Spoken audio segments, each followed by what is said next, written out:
This is ACOFAE.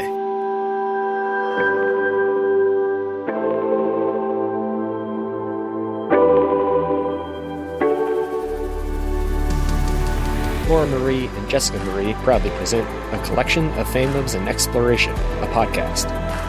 Fair warning, everything the hosts say is explicit, full of spoilers and adult content, and shall not be used against them. They have opinions. Let's try not to drag anyone for expressing themselves and just have fun for an hour. We all deserve it. This episode contains spoilers from the Raiders of the Arcana series by Jacqueline Benson, including Arrow of Fortune, with mentions of the Mummy and Heated Rivalry. For full list, please see show notes.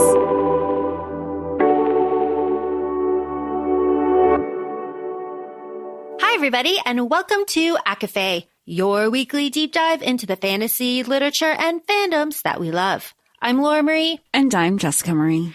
And today we are discussing Arrow of Fortune by Jacqueline Benson, which is book 3 in the Raiders of the Arcana series, which we are still obsessed with. More people should be reading it. More people should be talking about it. I feel like here we are in book 3. We were really fortunate to receive an arc from this from Jacqueline and her team.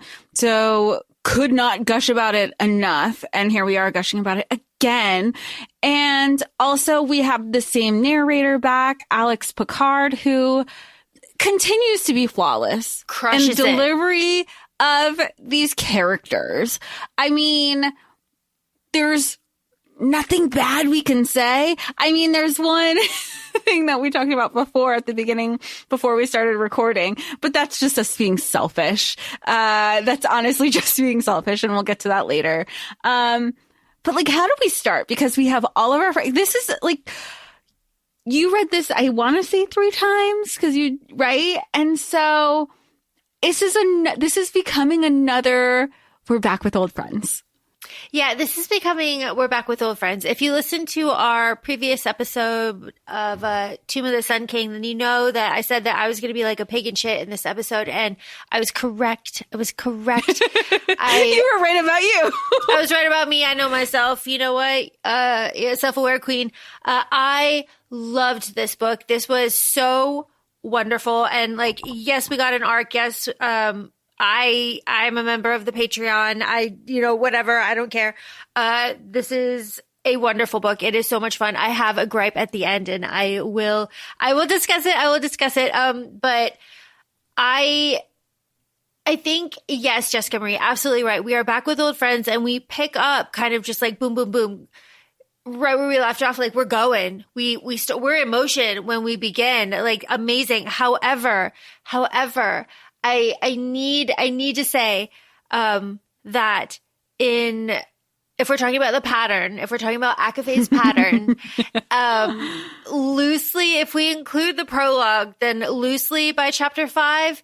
But honestly, like, I am not satisfied that it fits the pattern until chapter 6, when it's confirmed that Dawson and Jacobs are there, because like they're such a huge part of it. We assume that they're going to be there, but like it's not, we assume because we love our ACOFAE No Head Not Dead, right? And we know that Jacobs keeps kind of like leaving and coming back, and where we left off with book 2. So we knew there was something that was kind of hanging with Jacobs. Dawson, I still am like, can we just unalive him? I'm so over him. Even in this book, I'm like, you do nothing for me except be a pain in my ass, and a pain in Adams, and a pain in the whole cruise. Like, he's just too self-righteous. Get off of your high horse. You know who he's kind of like? He's kind of like Benny in The Mummy. I was like, am I too bold to say that? But it's just like, but Benny has some sort of humor with him, whereas Dawson, I'm just like, you again. Can you just like get tossed off the side of a boat or something, a cliff? Because there's so many options. Get left in the jungle, get left in the forest. Somebody have a tiger eat you at this point. Yeah, he's like, and he's not super essential to the plot because the plot basically is, this is Constance's book. So really this is Constance and her plot. And then Jacob's really at the end with surprise, like boom, boom, boom plot. And you know, where we're going for book 4, which is like so exciting. Book 4. Oh my God.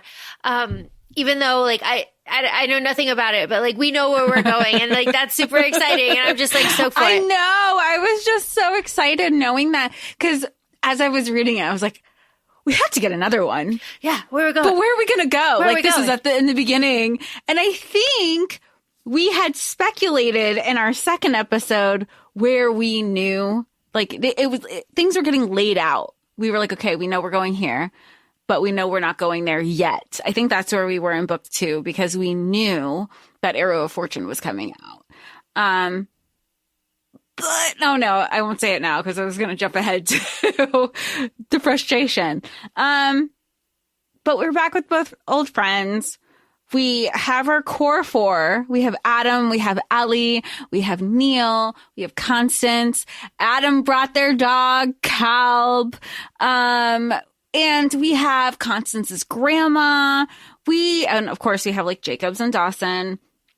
And we have a new bad guy, Borthwick, and he knows his dad, Adam's dad. And so Adam also is like dealing with his personal trauma that he is continuously trying to internally battle, which is where we also left off in book 2. And here it is, he's up against, and halfway across the world. And he's like, fuck, this guy knew my dad. And he knows the type of persona and the character of my father. And so now I have to kind of play into that in parts of this book. I'm so glad you brought this up as a good talking point because yes. And this was one of those moments where like kind of halfway through the book when Adam was like still really struggling with this, because the first 5 chapters really set us up. The first 6 set up the whole story if we include the prologue as well.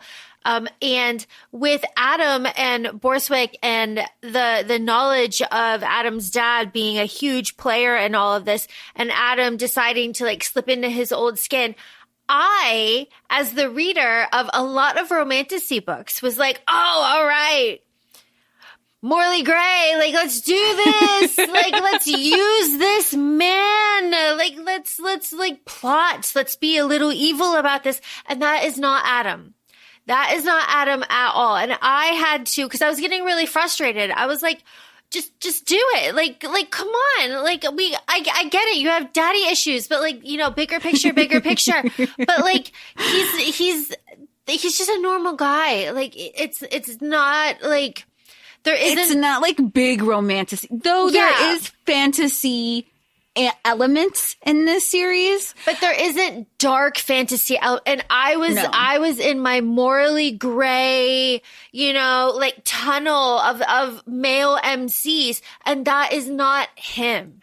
No, and if anything, it's explicitly said on paper. And Ellie even recognized, she's like, "This is killing him." This is not like he is sick to his stomach that he even has to embody this version that he never was. And Adam even says there's, you know, in one of the dialogues, he goes, you know, there was a version of me who probably aspired to be this because it was more of the aspiration of him seeking his father's approval, whether that meant being a good person or not. But once Adam recognized, he's like, I can be that, but that's not who I am. He definitely veered off course. He became the black sheep of the family. He set out to have a different trajectory in his life. And I know we said, we tease him, we're like, oh, poor little rich boy. But I think it is part of his character where, you know, when you have a fork in the road, which path are you going to take? And Adam has chosen this path, saying no to all the money from the gold rush. I know. I'm like, he's a good guy. I know he's a good guy. We love Adam. We love Adam. It's just like, yay. Hooray for morals and ethics. You're also poor. Two truths can exist at the same time, Adam. Yeah. You made the right decision, but also, damn. You could have made the right decision with money. But that's not who he is. Like, and again, it was, and I'll say this at the end too, when I bring up my little gripe, like, it's not fair for me to like overhaul my expectations onto like what is going on. Yeah, but to what you said, where it's like our expectations, that's not a reflection on the writing or the author or the story. We love that. That is just I could touch grass. Jacqueline is doing a phenomenal job with having us love these characters and love her story that she's created, because we're chasing like an extra chapter of this lore in India of this book. Laura, you take lead, because I know like this is your shit, because we've also in some of the conversations that we're having and Neil's explaining where he's talking about Arcana, and I was like, I know them. I know these people because we had our episode on Nefertiti. So, but there's essentially more lore and mythology to Indian culture that they are chasing. Okay.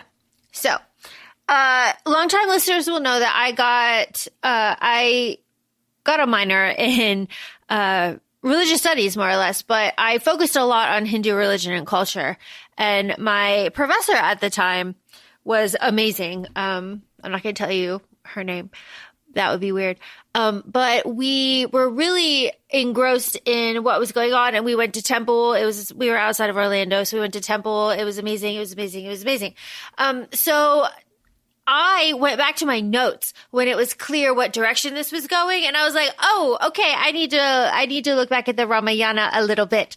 But I have to tell you that I was so very excited, because in the very beginning of this book, we have the prologue where we have Valmiki, and he's our scribe, he's our author, he's our translator, he's our everything, he's our stressed man. He's stressed. Oh my God, are you kidding?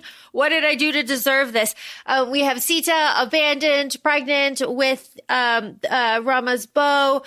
Lakshmana is on his way. He has fucked off and left her there. She will go to her secret ashram of ascetics, and we love all of that.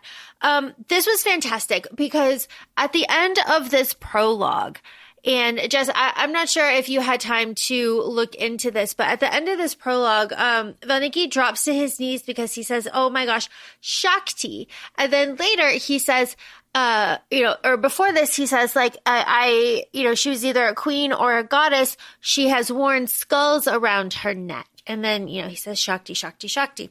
Shakti is one of my favorite, little aspects of Hinduism. There's a lot. It's one of my favorite religions ever. But, Shakti is, okay.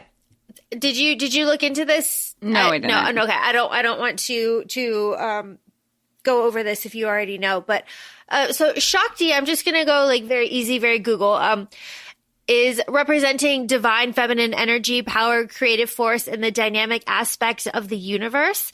So this is Shakti, right?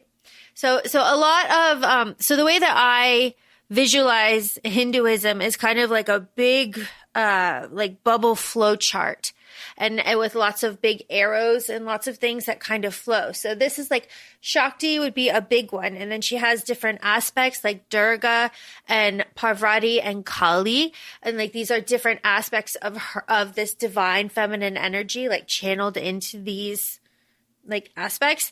And I think it's really lovely. So she is one of them.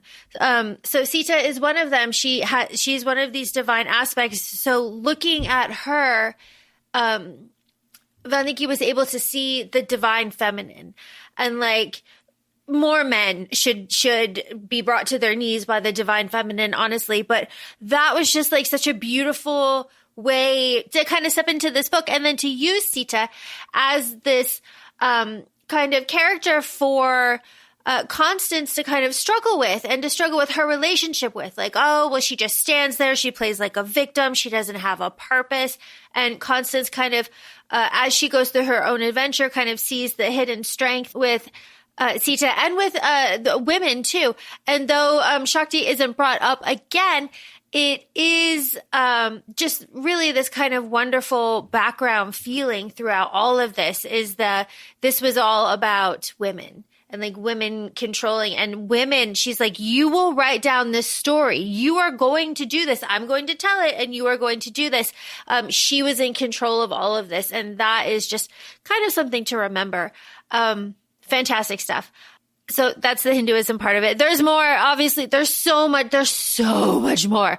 But I'm not going to get into it. What I do want to talk about with you, Jessica Marie, within these first 6 chapters are, our introduction to India, our introduction to our plot, what we're doing, introduction to Constance's family, Uncle Vijay, we love him, and kind of the politics of the region. And then we are introduced, and we have a religious festival, of course, but then we are introduced to the club.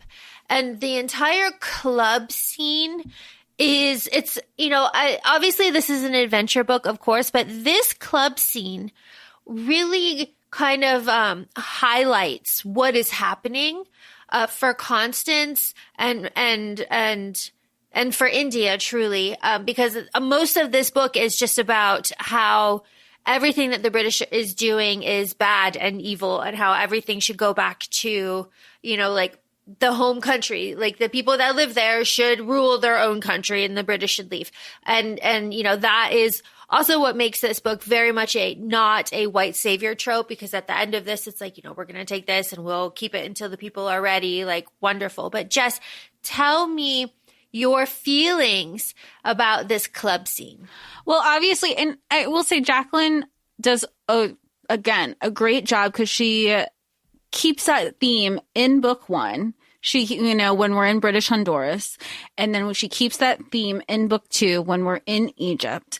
And then she continues with that theme here. And I think it's interesting with the scene because we know that Constance is half British and half Indian. However, she has been raised in Britain. She's been raised in the UK. So she is familiar with understanding that she's Indian, but she is treated differently because of her class in the UK. She has a different level. She's a princess. She is royalty. And that supersedes everything in England at this time.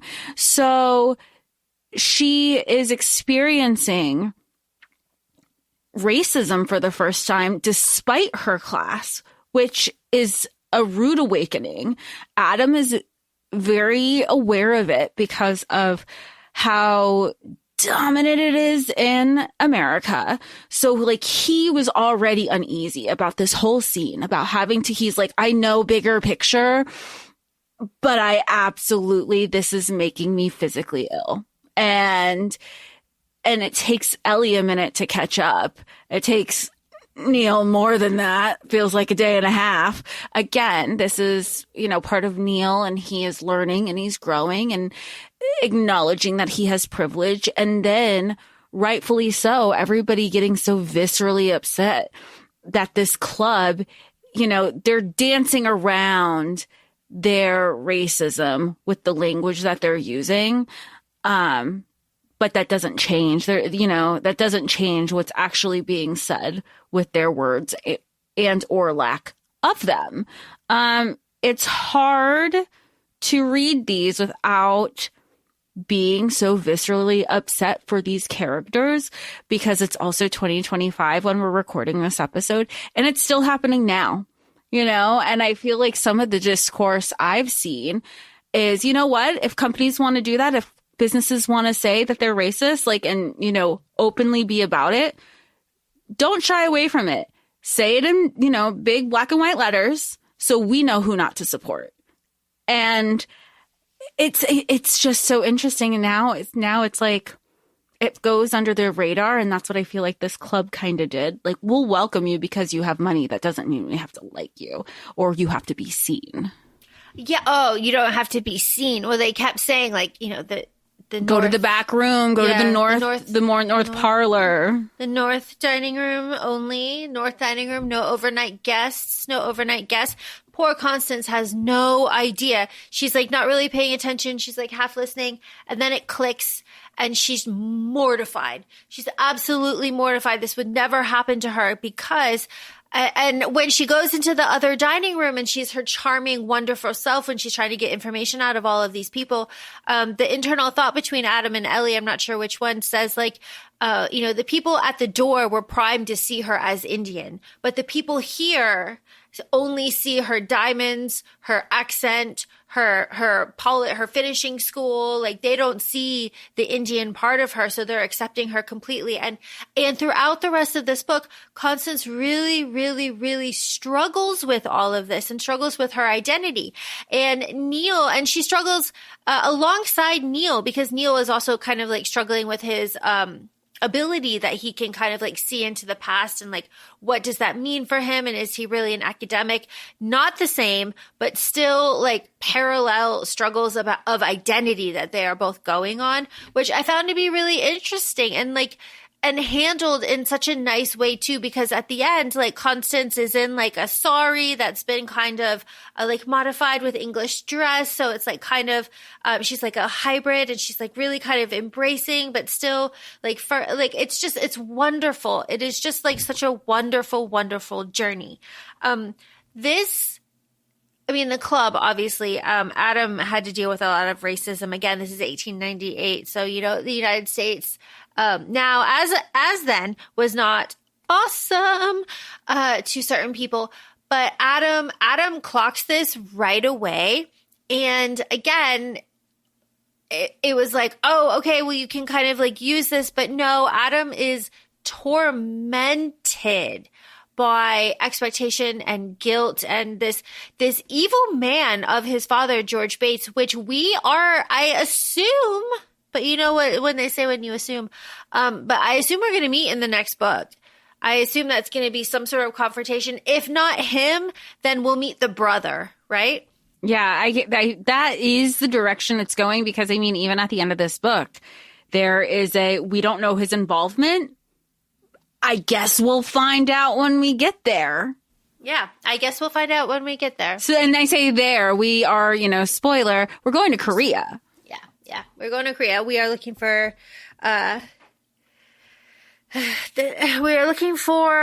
something that would make someone basically immortal, and that would be awful because can you imagine? But no, we're still here in book 3. So what is going on in book 3? Uncle Vijay, you know, the Maharaja, we love him. He cannot be directly involved in what is going on, but what is going on is Boswick is after, Rama's bow. It's Rama's bow. They're after Rama's bow, and he is sending Adam, Ellie, Constance, and Neil to basically intercept it. They give them other missions, but eventually at the end, it's like, all right, just go get it. Just go get it. I like that Uncle Vijay. It's very much the Godfather. I can't get my hands dirty, but if you do, some of you don't have the direct association with me. We could kind of keep everybody's hands clean. Y'all might be screwed, but like, I'm out of it. He also sounds like wonderful. Like he just, I mean, and that's like one of the things that we love about Constance is her family dynamics to an extent too, because she has never gone to India. She has always wanted to go to India. She has this opportunity. And so she's having like these identity crisis because here's this place that I love. Here's this affinity I have. I want to say the Bollywood scene where she just innately knew the moves because of the rhythm and the music. And Neil was like, she's like, you just have to like kind of bounce with the rhythm. And he's like, how do you know this? She's like, I don't know. How do you issue? It was just, again, big screen, visual it's so fucking good. And it's part of her. This culture, this community, this country is part of her identity. And she was so looking forward to coming here. Her uncle was like, I haven't seen you since you were a kid. Welcome back. Because again, we have to remember we are in 1898. And Laura and we were having this conversation earlier. It's not like somebody's thrown off a text and they're traveling, so they can't even just do snail mail and handwrite things because you don't know where people are ending up. So these reunions are truly reunions of actually tell me what you've been up to. Tell us what's going on in your life, because there's constant movement. Nobody knows. Yeah, and it's really wonderful that they not only embrace Constance, but they also embrace her friends. They're just like, yeah, welcome to the family. Except Padma, our scared Ai, she is now firmly on the side of Constance's parents on that Constance needs to marry. She needs to choose a husband. It has to be by her next birthday, and they are going to throw every prince that they can find at her until she chooses somebody. And Constance does not want this. So Constance decides, and this is why I love Constance so much. Constance decides that she is going to fake engage Neil. That's just the easiest thing to do. We fake engage each other while we're on this adventure, let everybody cool down, and then we'll just end it when the time is right. It'll be fine. And Constance tells this to Ellie, and Ellie has so many conflicted feelings about this. And it's at the end of the book where she really kind of works through all of her feelings about this. And that was really wonderful too, because that easily could have turned into like this weird relationship thing between her and Constance, and it didn't. No, it could have been weird. And it's also kind of funny because Ellie, you are with your brother's best friend. But I do think, because you see it, obviously we've been reading since book one, you see the foundations, you see the foundation being laid for both Constance and Neil. And then I think it's one of those things that we see it as the reader, and it's the characters that don't see it yet. Because I feel like in book two, there was an attraction there, and they kind of acknowledged it within themselves. But I think they were like, that's just my friend's brother, and that's just, my sister's best friend. And then this book, they were like, so in denial. They're like, whoa, didn't have that thought. And it was very much Alexa Play Ruin the Friendship by Taylor Swift. Everybody was like, and kiss. And you get them to kiss. And I love that Neil gets like really scientific about it, where she's like, I don't know. I think we just need to kiss. We just need to kiss. And it's so Constance, right? Like she's like, let's just get this out of the air, because again, flashback to earlier in the book where she's basically telling Ellie, y'all need to fuck. Everybody can see it. Y'all think you're in denial. But she's like, nobody's ever, and Ellie even says, she's like, nobody's ever died by not hooking up. And she's like, are you sure? Because you're pushing the limits and we could all feel it. And so she's just like trying to be, again, dismissive about like, oh, if we just get kissed, it'll get out of our system. And Neil's like, why? And she's like, let's just test a hypothesis. And he's like, well, what's the hypothesis? And he's just so cute about it. And then they're feral. And she's like, they're both like, well, shit, this is happening. And it's great. And I love that in a way it's a slow burn because we're watching it. And again, you see that they love each other for the person that they are, and it's just constantly grown on top of that. I don't know. I adore them. You've been loving them. I've been loving them. I love them. I love this fake engagement. I love all of it. I love how at the end of it, Ellie and Adam decide to basically do the same thing and just start lying to everybody and saying that they're married just because it's easier. I fail to see how that's easier than just getting a piece of paper that says that you're married. I fail to see, Ellie. I feel like it's this thing that Ellie has of like, it's the control, right? Because if on paper, again, maybe it's like on paper in 1898, once she has that piece of paper saying that she's married, she is officially somebody's property, and that just goes against everything. While at the same time, her and Adam are like, but we also want to tell everybody that we're like, we love each other too. It's just very funny. I'm wondering if Ellie's gonna like kind of get over that, and I'm interested. Honestly, when I was reading this, it made me think of the Veronica Speedwell. Yes, where I was like, maybe I felt like this book was like, maybe I should get into the Veronica Speedwell, because I know that you love the FMC and the MMC there. And she has a very similar mentality when it comes to marriage as well. Although she's so down bad with the MMC. She really is. Oh my gosh. Yes, Veronica Speedwell is opposed to marriage. And if you are a reader of that series, you'll know why. It's excellent. It's excellent. But it's kind of the same thing. It's a control thing. You know, on paper, everything's filed. Witnesses, magistrates, all of that. Again, it's different. It's her. It's not me. It's her. It's not me. I feel like I'm at a point in my life where that might be where I would go. I'm like, I really love you, but now I'm like, marriage. Meh. I do think it's funny that Ellie is so concerned about bringing it up to Adam, because she's like, Adam doesn't do falsehoods. He doesn't want to lie. This is like we'll be lying to everybody for the rest of our lives, but Adam is like, hey, that's a good deal. We can get to fucking, and that's... Well, even before this conversation, she's like, so I heard about this thing, like contraceptives. And he's like, yes. What? Sure. Yes. But yeah, I can do that. I can do that. She's like, let's just see if the hype is what it's all about, kind of thing.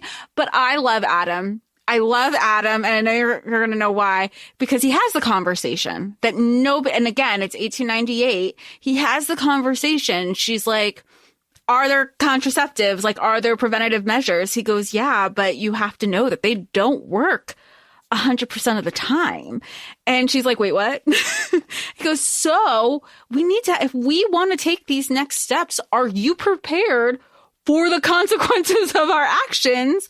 Should we have a baby? Should you be, should you get pregnant? And she's again like, wait, what? Didn't think about that. And he goes, look, I would be thrilled. And it's not because it's like, I want a kid. I would be thrilled to have a kid with anybody. He's like, I would be thrilled to have a kid with you. But if that's not what you want, and if that's not aligned with us, I still want a life with you. I love you, however that life looks like. And I mean, swoon. We love Adam Bates. And I think their patience with each other and understanding and respect is what makes us as a reader, love them even more. Because even though there are fantasy elements in the series, it's also a very real conversation that I feel like we don't always see in books as well. Yeah, honestly, I was thinking as you were saying that, and I really can't think of a book where they talk about like, hey, man, this, And don't gloss over it. It's not just like, you might get pregnant. Okay. He was very clear. He's like, are you going to be able to handle that? Because if you're not, then we're not going to do this. I'm not going to put you in that situation. We've been doing everything but that, and that is okay. And that's fine. Yeah. It is that wonderful like thing of respect. We love Adam, and of course he's going through his own issues still. He's still doing this because what happens? All right, Jess, there's a character that we haven't talked about yet, and she is vital to the rest of this story. Can you talk to me about Vanica? Vanica is a little 12-year-old girl. We love Vanica. We are introduced to Vanica when we have made our next trip in India to essentially like a royal compound.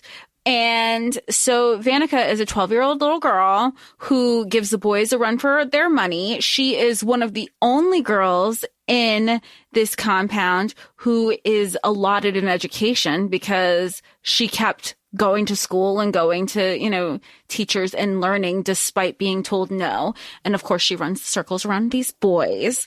And she also is very strong-willed to the point where she thinks she can take care of everything and everyone. And with that attitude, she kind of wants to help, I use the word loosely,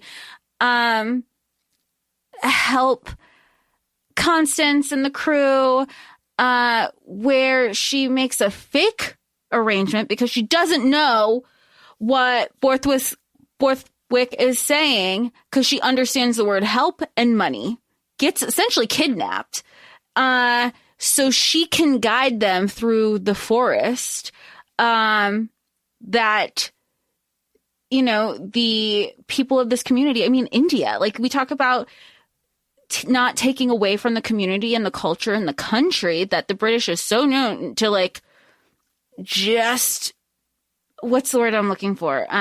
Colonize. There we go. I was like, I know the original word. The original word. Colonizer. Yeah, they are, you know, and that's part of the conversation. And they're like, look, the only way we can have access to this is if we have somebody of Indian descent and of this community be our guide and bring us here. And she thinks she can handle everything. She's a 12-year-old little girl who thinks she can, I'm going to just run circles around her. And she doesn't. She essentially becomes, quote unquote, their guide. And Adam, you know, through shenanigans, comes in contact with them, has to say, yeah, I know this girl. She's actually lying to you. And Jacobs is there at these shenanigans. So we already know one of his powers is that he can sense when you're lying. He can clock it. And he knows not just that you're lying. He can, you know, get into the details in a way, because that's how he also knows how Adam feels about certain situations too. So there's no use of trying to dance around it.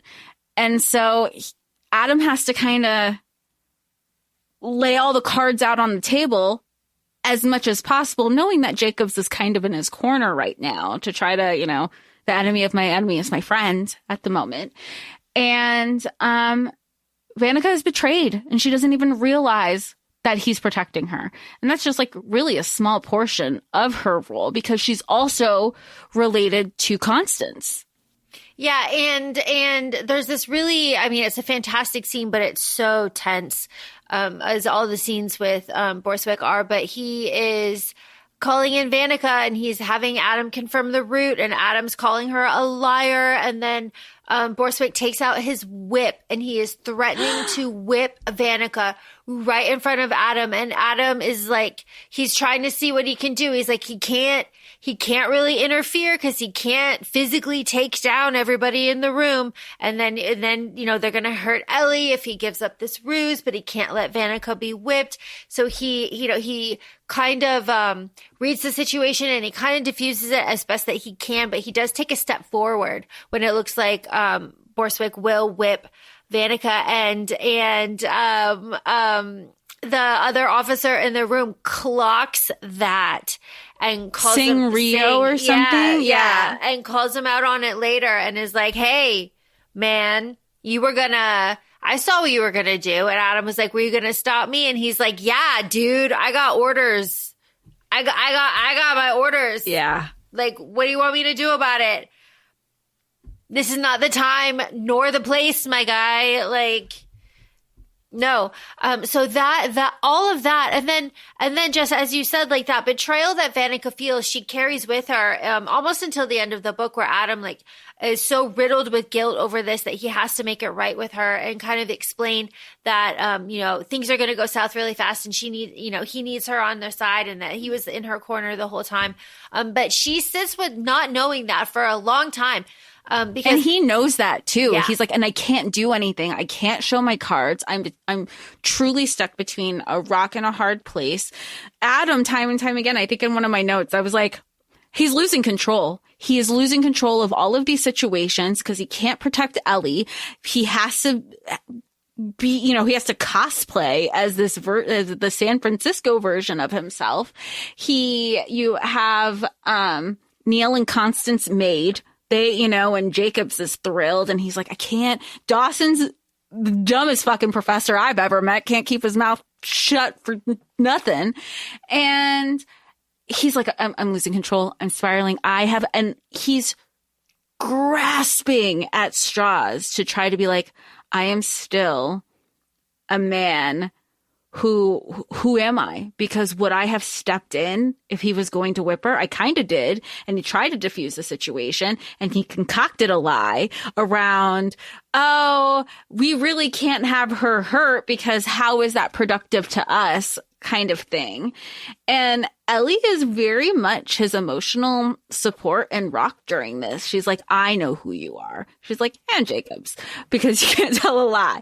But she's like, none of these people know who you are. They only know this version that you're portraying to them. And that should give you relief. And I feel like it does. And that is kind of like what he holds on to when they have that conversation throughout the rest of the book too. Yeah. And there's so much going on. So as we did with the other books, we're kind of going to glaze over.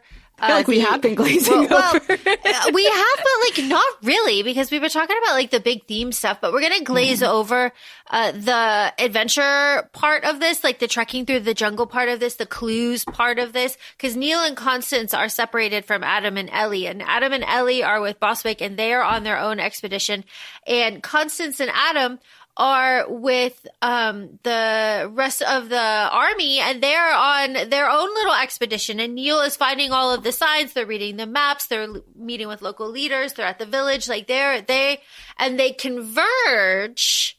They converge at the ashram, and that was, I can see that, like that. Oh my gosh, that's amazing.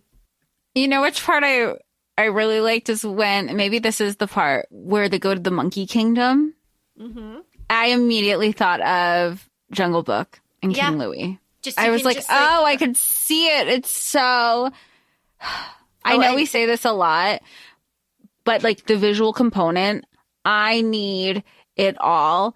I would eat this up like I've been, and I told you, Laura, at the beginning, like I've been doing with Heated Rivalry. I hadn't read the books first. I watched the show, and now I want it in every capacity. I want a meme. I want a TikTok. I want an Instagram. I want to read all the books. I want every capacity. And I feel that with this series as well, because we want the movie. We want the fanfare. We want the love. We want, like, you can expand it into the gaming universe. I mean, every which way I would consume this in every media platform. Yeah, and there's also like Neil with his flaming sword with the tiger. And then when it went in the wall? Yeah, amazing. Amazing stuff. So, okay, so what happens? Our two parties converge in the forest, and we meet in a well, essentially. And Neil and Constance are down there, and with some other people, and they are looking for clues, and they find the clues, and they're spelling out everything, and they say like, oh, we have to go this way. It's like 2 miles. We can be there by tonight. And then there's this voice from up above them. It's like what a hunt does. You tell the story. You're like, no, you're except they overheard. You weren't supposed to hear. Well, they thought they were by themselves. Like, I mean, this was it totally was such a difference. Yeah, it is not like they thought it was just their group. They were like, oh my gosh, that's great. 3 miles away. We can walk that. That is nothing. We have trekked longer. That we can do in an hour. Let's do this. Yeah, because like they were surprised. They were like, "Oh my god, it's Adam, Ellie, it's Boswick, it's everybody." They're like, "Oh my god, who is this?" Me, the reader. I was also like, "Oh my god!" Like, I was like, "Oh no, because then we are forced. Adam is forced to choose very quickly what to do, and he chooses to like stay in his San Francisco Adam and just be like nonchalant about the whole thing. And he pulls a Narcissa Malfoy because everything collapses. Neil and Constance are trapped, and Boswick's like, go down there and see if they're alive. And Adam's like, okay. He's like, are you alive? Hello, are you in there? Oh yeah, he used Neil's alias that he made up. And Constance, even at the point, she's like, shut up. You don't know who is calling for us just yet. Just like, hush, hush, hush. We're dead. Go away. Go away. And Adam's like, they're dead. They're dead. Amazing. Again, put it on a visual. This is coming from somebody who doesn't believe that every book needs to be made into a screen adaptation. It's amazing stuff. Right after this, we get Constance and Neil with their kissing experiment that Jess described to us earlier. And then they use the sword to cut themselves out of the rockfall because obviously they can, because the sword can cut through anything. We love that. And meanwhile, I think Adam... it's so cool. It's so cool. And Adam and Ellie are on their own little adventure. And we will keep all of that vague so that you read this book. But there is this giant, massive reveal at the end that we have to talk about. We have to talk about Jacobs and everything that happens with him. So wait, the part where Ellie is goading him to be like, what is it about you? Like with finding out that he has been working behind the scenes with Borswick because he's the type of people who killed his mom and he's trying to figure that part out. Yeah. Yeah. And then we got the who did this to you trope. Yes. But then later, specifically later, in the book, everybody's there. It's Ellie, it's Adam, it's Constance, it's Neil, it's Jacobs, and he has the weapon. He has the bow, and the bow is about to be pulled, and everybody starts basically yelling at Jacobs about his entire life story because Constance is like, "Hey, Jacobs, why do you have Lord Alberry's sigil tattooed on you? That's weird. Like, are you that loyal? Like that you have that?" And Jacobs is like, "What? What are you talking about? Actually, what do you mean? What is this? What is this? Why? How do you know? How do what you I know? And Constance is like, well, how do you not know? He wears it on his ring. It's like this huge ring that he wears all the time. I saw it when he came over for dinner. It's like, actually, you look just like him. And that means that Julian Foster Mowbray is your half brother, and he looks like his mother. So, that's crazy. And, you attacked Ellie because she goaded you about, women get hurt by the people that they love. So if that means that Albury's your father and he killed your mother and that's who you're after, oh my God, everything is connected for Jacobs. And Jacobs is looking at all of them like, oh my God, like that. I felt bad for him in that moment because his whole world kind of shattered and remade itself in front of everybody. Because he's like, how did everybody else put it together? But I think this is also a testament to Constance being so aware, and just her level in society where that's something that you learn in social circles, that you become hyper aware, you understand the connections, you understand the dynamics, and I think she's the perfect person for that because she's in those rooms. Because you go back to where we were at the club and she's able to schmooze like a pro and she genuinely likes it. But she's also like, can we go home now? I want to play with my daggers and do jujitsu because that's how she was raised. I feel like that is just that society is very much like that too, to be like, oh, you must, you even have Bosswoop do it later on and be like, are you Bates of the San Franciscan Bates? It is such a classist society that we're all trying to navigate, that Jacobs is trying to put on this persona too, which again, Ellie clocks. She's like, both Adam and Ellie the way Borswick speaks to Jacobs as if he's quote unquote the help, when Jacobs has always, up until this point in the series, has carried himself with some nobility, but he doesn't do it with Borswick. Yeah, which makes it really satisfying when he uses our weapon, and just shoots that arrow directly at Mr. Charles and just incinerates him. Just body, soul, bone, boom. I love that's another thing when the thing happens. It happens. They use it. Jacobs uses it. It happens. He tosses it down. He walks away. He's done. Bop, bop, bop.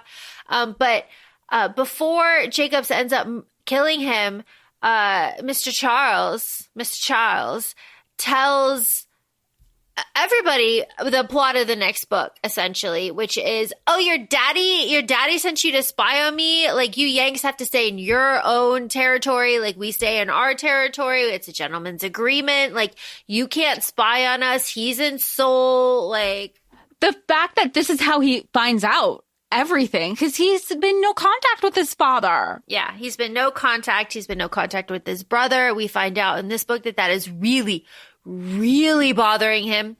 And it's like, okay, I guess that's where we're going.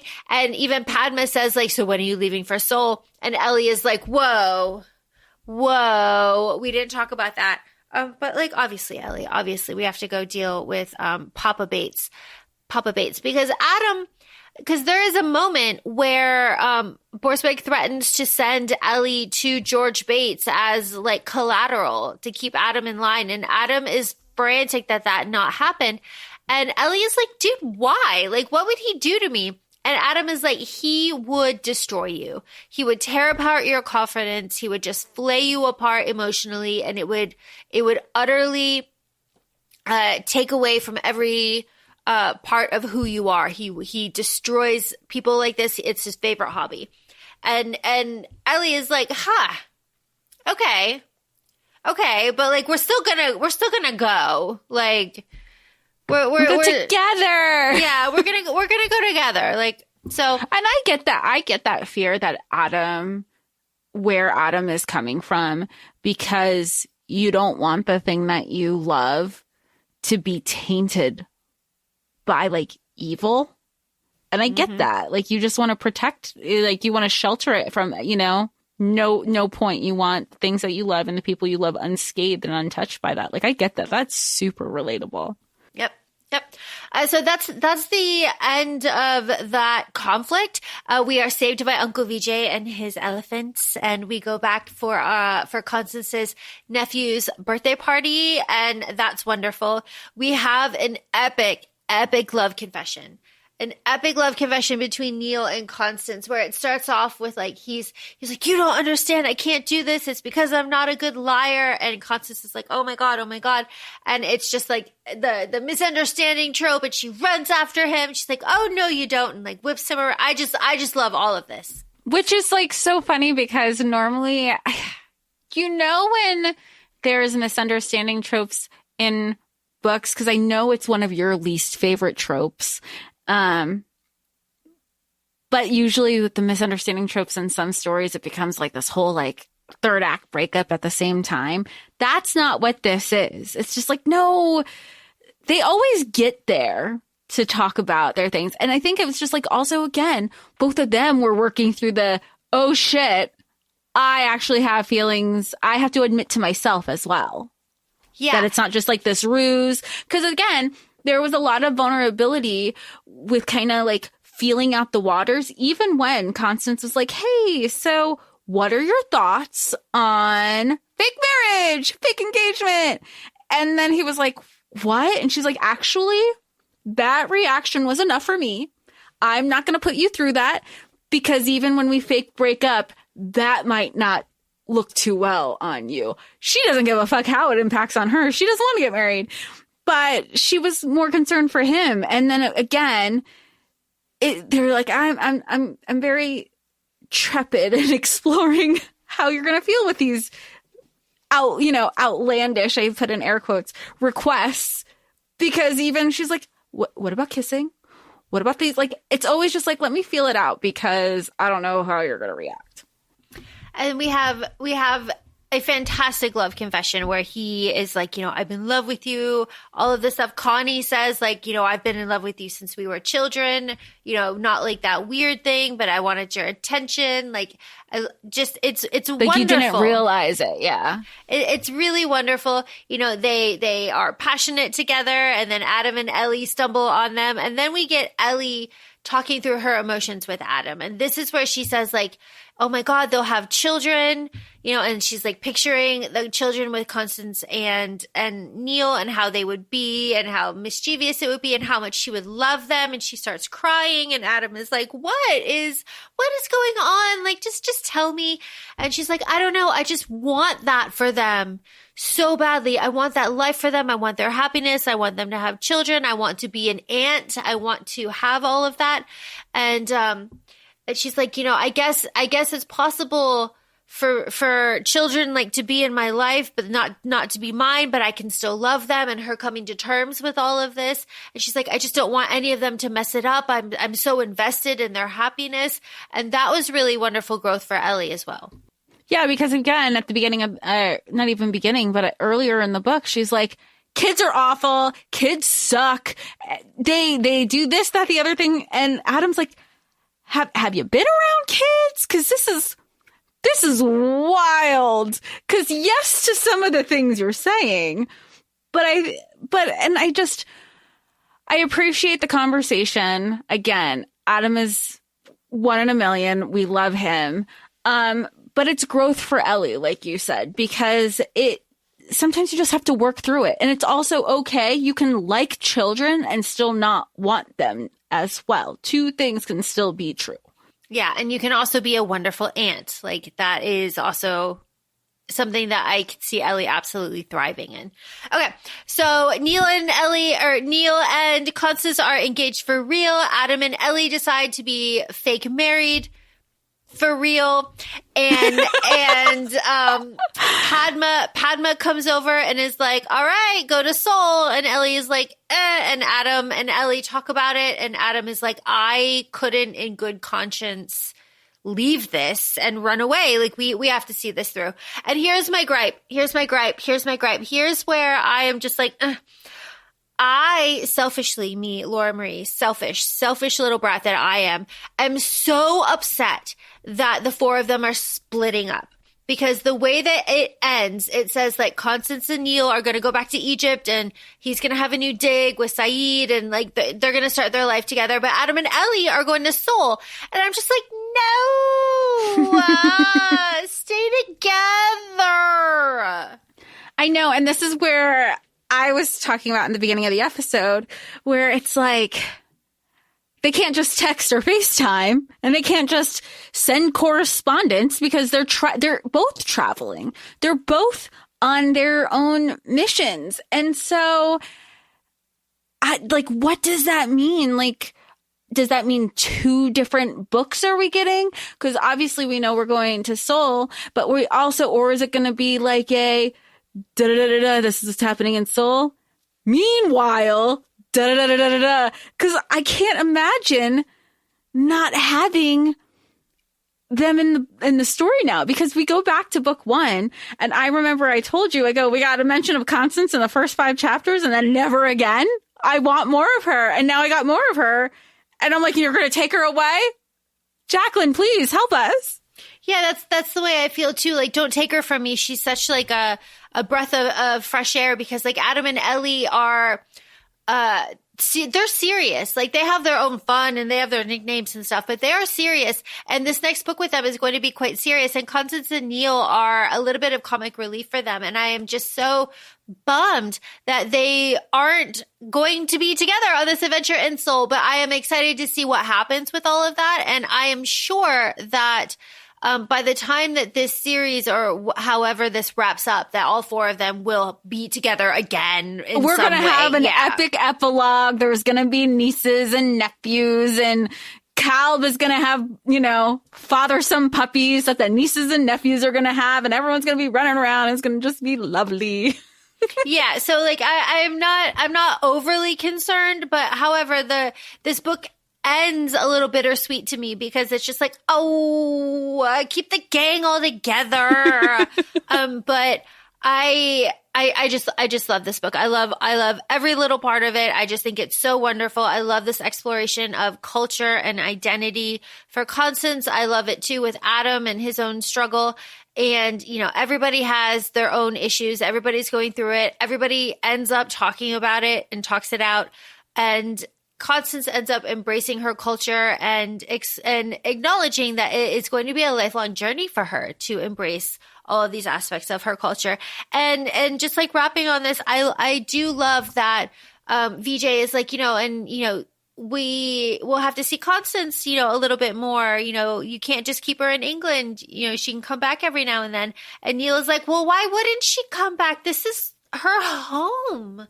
Like, this is part of her. And that is perfect. Yeah. And I love when you have, Constance like saying like, this is why Neil is so wonderful. And then when she sees, she's like, oh, I didn't realize that you were in love with him, even though this isn't where they were or where Constance was in her emotional journey towards Neil when Padma made this confession.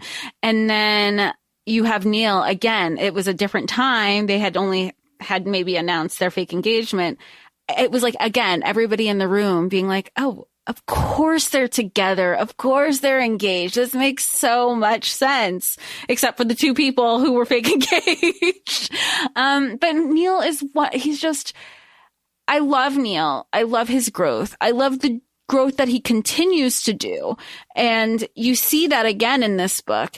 But one thing that is just constant for him is Constance and his relationship with his sister and focusing on the strength of his bonds with like the important women in his life. Yeah. And also, Justin, I know that you like this. There is not an emphasis on half brother or half sister. Oh, yes. I love it. I think at one point there was like a mention of stepbrother and I was like, wait, I forgot that they were stepbrothers because they've also never looked at each other as step siblings. And you think even, again, that Ellie has an internal dialogue, mentioning at some point, she says, one day he just showed up and he stayed and he's always been my brother since. And we love that. We love that. Jess, do you have a favorite part? I should always be prepared that you're going to ask that because I'm trying to. You go first because now I'm like, now I'm brain freezing because I like so much of it. No, you go first. I love the club. And I know that's like a weird scene, but I love the scene where after Constance has absorbed what's happening, she goes into that dining room and she just owns it. She is sparkling and she knows exactly what they might think of her. She knows what the situation is. She's 100% locked in and she just owns it all. And I love it. Yeah, I feel it's funny because I'm thinking of two favorite scenes right now. They're both with Adam and Ellie. However, Constance and Neil were my favorite characters in this book. Interesting. Which obviously it's the pregnancy conversation and just like how, contraceptives and the admission to Ellie had with herself of like wanting to be an aunt because how important that is to me because I've gone through like different like journeys of like, absolutely, I hate kids. And I'm like, actually, I don't hate kids that much, but maybe they're not for me. Like that part was really relatable. But to also, again, I feel like a lot of people feel like it has to be either or in those extreme conversations. And again, I do feel like a lot of people who choose to be child free feel like we have to be louder because our voice is constantly being suppressed with this choice that we're making for ourselves. And just kind of owning that. And I feel like for Ellie to have these conversations with herself and with Adam and her partner in 1898, like that is another thing that these conversations, you have to remember these timelines. There was an expectation. And there's also, as we know in lots of history, if women could not get pregnant, even if it's the men's fault and their virality, it was still put on the women. And there was a stigma associated with that too. So Ellie is constantly going up against the patriarchy and all of her choices, which I, of course, love. But with that being said, feel free to follow us on Instagram. We're at ACOFAE Podcast. We're also both on TikTok, ACOFAE Laura and ACOFAE Jessica. Feel free to rate us 5 stars on any of your listening platforms. Thanks so much, and we'll talk to you all soon. Bye. Bye.